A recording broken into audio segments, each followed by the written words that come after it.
So I've had the Switch 2 Pro controller for quite a while now, a few months, and this is my long-term review of the Switch 2 Pro controller while I play a little bit of maybe Mario Kart in the background. I was just playing a bit of Pokemon, but yeah, I've been really enjoying this controller. This is a honest review after owning it for a few months and enjoying it and having a good time with it. So battery power I found quite good. I've had zero issues of connectivity. I've also really enjoyed some new features with this controller, such as the back paddles, which are really easy to actually go in there and actually customize. So if I wanted to, I could make this the A button quite easily. That's as quick as it is. And even just changing the A and the B button on the Switch 2, it's a click of a button and you can pretty much do it. We've got brand new features such as that chat button. The top is also white and everything. It's all pretty good in terms of how it looks. I've got zero complaints with how it all looks. And overall, it's really nice in terms of how it feels. Smooth. In terms of the materials, it may get grazed over time. Zero issues with me. Zero grazes, zero scratches. Still in really great condition. In terms of the pricing, pretty decent price overall. It is more expensive, but it is definitely worth it, especially for connectivity with the Switch 2. It's overall really good. And it's simple, it's lightweight, doesn't weigh that much, and it's small, compact, but still big enough to be a controller.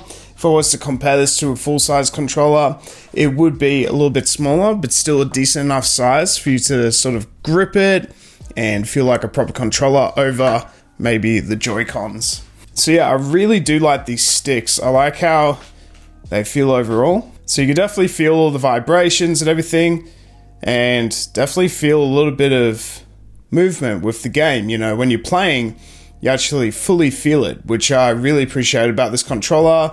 Really easy to use, and actually a bit of an advantage as well when it comes to playing games, because you get to grip it like a proper controller. So definitely it's top tier in terms of a compatible controller with the Switch 2. There is no controller that has this much compatibility with the Switch 2, so definitely it's the number one go-to because it is first party. It's the one recommended by Nintendo to get. So highly recommend it as probably the best accessory as well. And I've tried a few other controllers and I've just not been as happy with them as I've been with the Switch 2 Pro controller for the Nintendo Switch 2. So that's a bit of a downside, is you can't use your Switch Pro controller on the Switch 2. You have to use the Switch 2 Pro controller. Overall, I've been really happy with the product, so hasn't been too much of an issue for me.